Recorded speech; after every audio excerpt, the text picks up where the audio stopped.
ಪಿತನ ಸುತನ ಮತ್ತು ಪವಿತ್ರಾತ್ಮರ ನಾಮದಲ್ಲಿ ಆಮೇನ್.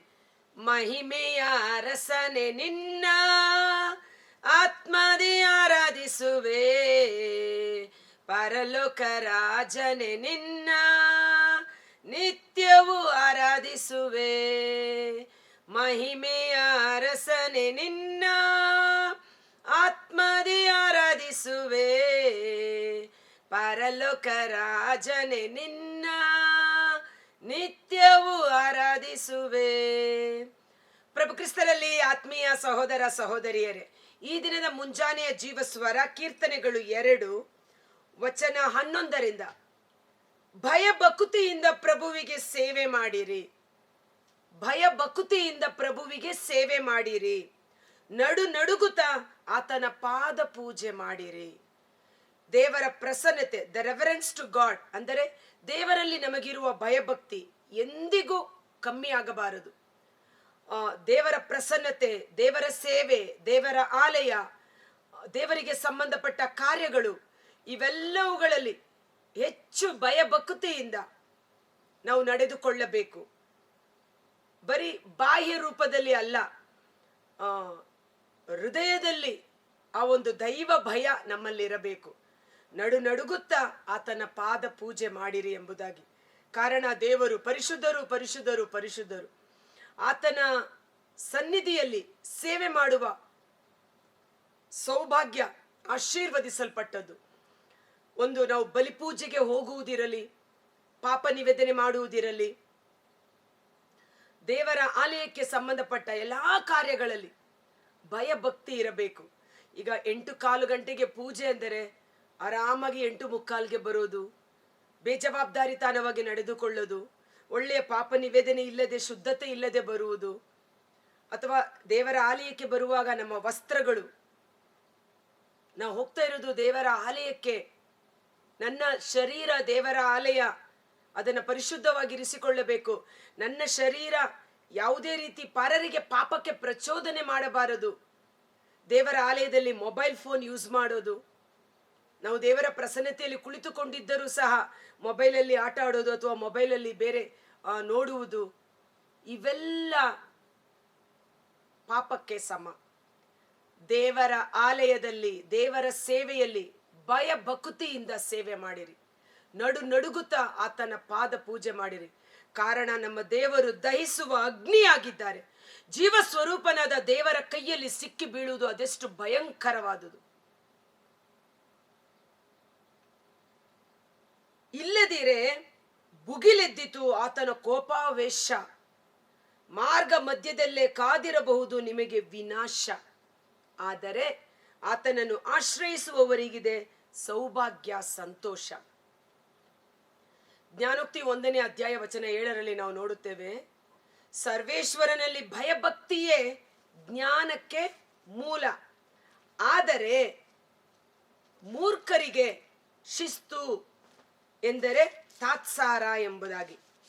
ಇವತ್ತು ಈ ಒಂದು ಶಿಸ್ತು, ಈ ಒಂದು ಡಿಸಿಪ್ಲಿನ್ ನಮಗೆ ಬೇಕಾಗಿಲ್ಲ ಅನ್ನುವ ರೀತಿಯಲ್ಲಿ ಹೇಗೆ ಬೇಕಾದರೂ ನಡೆದುಕೊಳ್ಳಲು ನಮ್ಮ ಸ್ವಾತಂತ್ರ್ಯವನ್ನು ದುರುಪಯೋಗ ಪಡಿಸಿಕೊಳ್ತೇವೆ. ಜ್ಞಾನೋಕ್ತಿ 1 ವಚನ 7, ಸರ್ವೇಶ್ವರನಲ್ಲಿ ಭಯಭಕ್ತಿಯಿಂದ ಇದ್ದರೆ ಅದು ಜ್ಞಾನಕ್ಕೆ ಮೂಲ, ಮೂರ್ಖರಿಗಾದರೂ ಜ್ಞಾನ ಶಿಸ್ತು ಎಂದರೆ ತಾತ್ಸಾರ, ಡಿಸಿಪ್ಲಿನ್. ದೇವರ ಆಲಯಕ್ಕೆ ಬಲಿಪೂಜೆಗೆ ಹೋಗ್ತಾ ಇದ್ದೀವಿ, 8 ಗಂಟೆಗೆ ಪೂಜೆ ಅಂದರೆ 10 ನಿಮಿಷ ಮೊದಲೇ ಹೋಗಿರುವ ನಮ್ಮ ವಸ್ತ್ರಗಳು ಮೆಚ್ಚುಗೆ ತಕ್ಕದಾಗಿದೆಯಾ?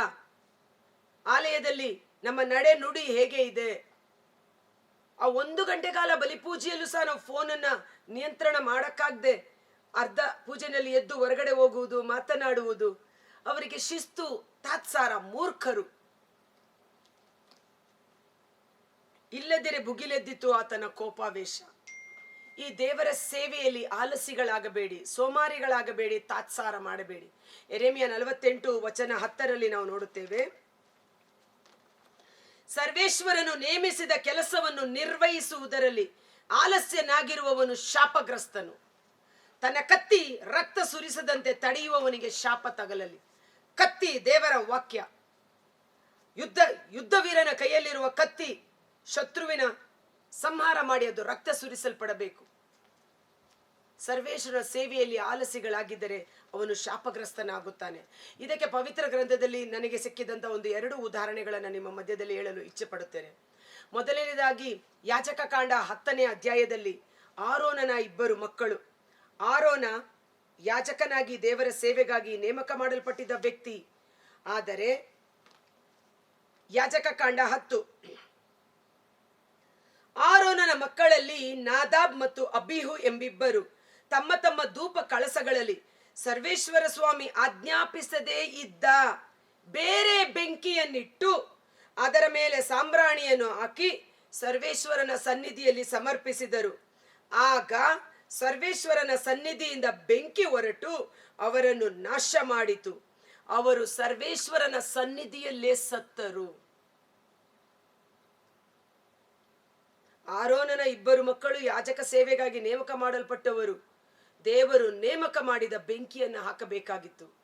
ಆದರೆ ಇವರು ಕೇರ್ಲೆಸ್, ತಾತ್ಸಾರ, ಪರವಾಗಿಲ್ಲ ಬಿಡು, ನೆಗ್ಲಿಜೆನ್ಸ್ ಆಫ್ ವರ್ಕ್ ಅಂತೀವಲ್ಲ, ಬೇರೆ ಯಾವುದೋ ಬೆಂಕಿಯನ್ನಿಟ್ಟು ಬೇಕಾಬಿಟ್ಟಿಯಾಗಿ ದೇವರ ಸನ್ನಿಧಾನಕ್ಕೆ ಹೋಗಿ ಧೂಪ ಹಾಕಲು ಹೋಗುವಾಗ ಆ ಸನ್ನಿಧಿಯಲ್ಲಿ ಅವರು ಸತ್ತು ಬಿದ್ದರು. ನನ್ನ ಬಳಿ ಇರುವವರ ಮುಖಾಂತರವೇ ನನ್ನ ಪರಿಶುದ್ಧತೆಯನ್ನು ತೋರ್ಪಡಿಸುವೆ, ಜನರೆಲ್ಲರ ಸಮ್ಮುಖದಲ್ಲೇ ನನ್ನ ಮಹಿಮೆಯನ್ನು ಶ್ರುತಪಡಿಸುವೆ ಎಂದು ಸರ್ವೇಶ್ವರನ ನುಡಿಗೆ ಇದೊಂದು ದೃಷ್ಟಾಂತ. ಇದೊಂದು ದೃಷ್ಟಾಂತ ಅಂದರೆ ಇದೊಂದು ಘಟನೆ ನಮಗೆ ಮುನ್ನೆಚ್ಚರಿಕೆಯಾಗಿರಲಿ ಎಂಬುದಾಗಿ. ಮತ್ತೊಂದು ಕಡೆ ನಾವು ನೋಡ್ತೇವೆ ಸಂಖ್ಯಾಕಾಂಡ 16ನೇ ಅಧ್ಯಾಯದಲ್ಲಿ. ಅಲ್ಲಿ 2 ವ್ಯಕ್ತಿಗಳು, ದಾತಾನ್ ಮತ್ತು ಕೋರಹ. ದಾತಾನ್ ಮತ್ತು ಅಭಿರಾಮ ಇವರು ಲೇವಿಯರ ಕೆಲಸವನ್ನ ಮಾಡುವುದಕ್ಕಾಗಿ ನಿಗದಿ ಮಾಡಲ್ಪಟ್ಟವರು. ಆದರೆ ನಾವು ಸಹ ಯಾಜಕನ ಕೆಲಸ ಮಾಡಬೇಕೆಂದು ಮೋಶೆಗೂ ವಿರುದ್ಧವಾಗಿ ಅವರು ಪ್ರತಿಭಟಿಸುವಾಗ ದೇವರ ಕೋಪಕ್ಕೆ ಗುರಿಯಾಗುತ್ತಾರೆ.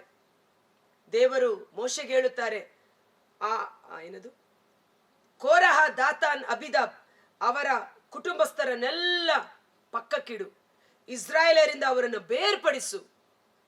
ಭೂಮಿ ಬಾಯಿ ತೆರೆದು ಅವರನ್ನು ನುಂಗಿ ಬಿಟ್ಟಿತು. ಸಂಖ್ಯಾಕಾಂಡ 16:31. ಮೋಶೆ ಈ ಮಾತುಗಳನ್ನು ಹೇಳಿ ಮುಗಿಸಿದ ಕೂಡಲೇ ಆ ಜನರ ಕೆಳಗಿದ್ದ ನೆಲ ಸೀಳಿತು, ಭೂಮಿ ಬಾಯಿ ತೆರೆದು ಅವರನ್ನು ಅವರ ಮನೆಯವರನ್ನು ಕೋರಹನಿಗೆ ಸೇರಿದ ವ್ಯಕ್ತಿಗಳೆಲ್ಲರನ್ನು ಅವರ ಸರ್ವಸ್ವವನ್ನು ನುಂಗಿ ಬಿಟ್ಟಿತು. ಅವರು ಸಜೀವವಾಗಿ ತಮ್ಮ ಸರ್ವಸ್ವ ಸಮೇತವಾಗಿ ಪಾತಾಳಕ್ಕೆ ಇಳಿದು ಬಿಟ್ಟರು. ಭೂಮಿ ಅವರನ್ನು ಮುಚ್ಚಿಕೊಂಡಿತು. ಹೀಗೆ ಅವರು ಸಮುದಾಯದಿಂದ ನಾಶವಾದರು.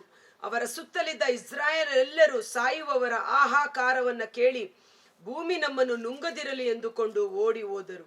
ಸರ್ವೇಶ್ವರನ ಬಳಿಯಿಂದ ಬೆಂಕಿ ಹೊರಟು ಧೂಪಾರತಿಯನ್ನು ಅರ್ಪಿಸುತ್ತಿದ್ದ ಆ 250 ಮಂದಿಯನ್ನು ಭಸ್ಮ ಮಾಡಿತು.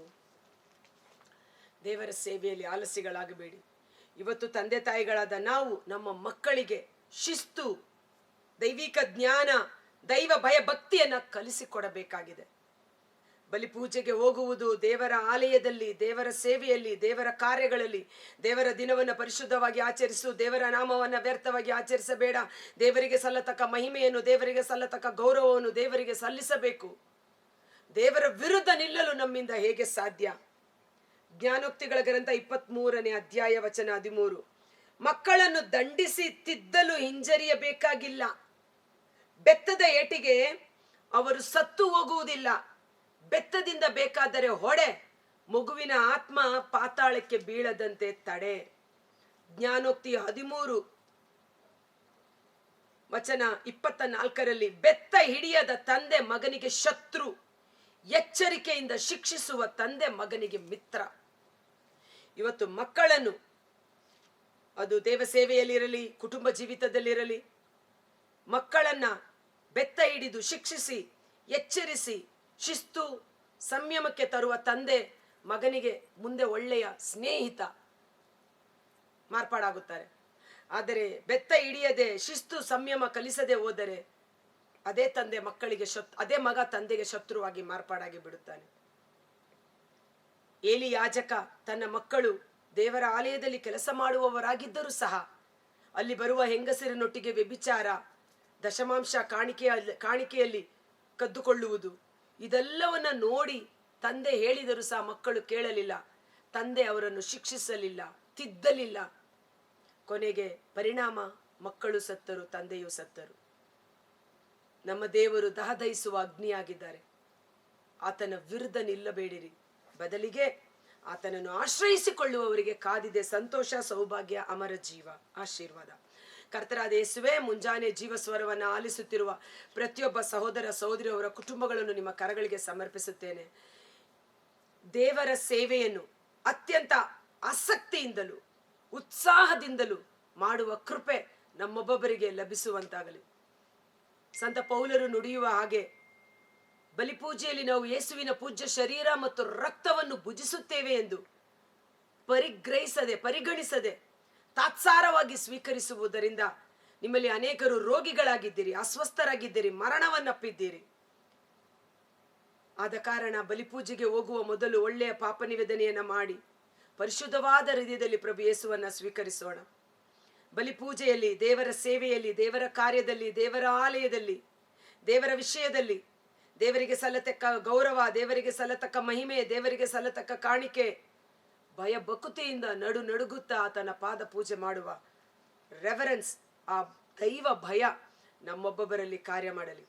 ಪರಿಶುದ್ಧಾತ್ಮರೇ ನೆಲೆಸುವುದು ಆತನ ಮೇಲೆ ದೈವ ಭಯದ ಆತ್ಮ, ದೇವರ ಅರಿವನ್ನು ಹುಟ್ಟಿಸುವ ಆತ್ಮ, ಯೇಸುವಿನ ಆತ್ಮ ನಮ್ಮೊಬ್ಬೊಬ್ಬರಲ್ಲಿ ಕಾರ್ಯ ಮಾಡಲಿ.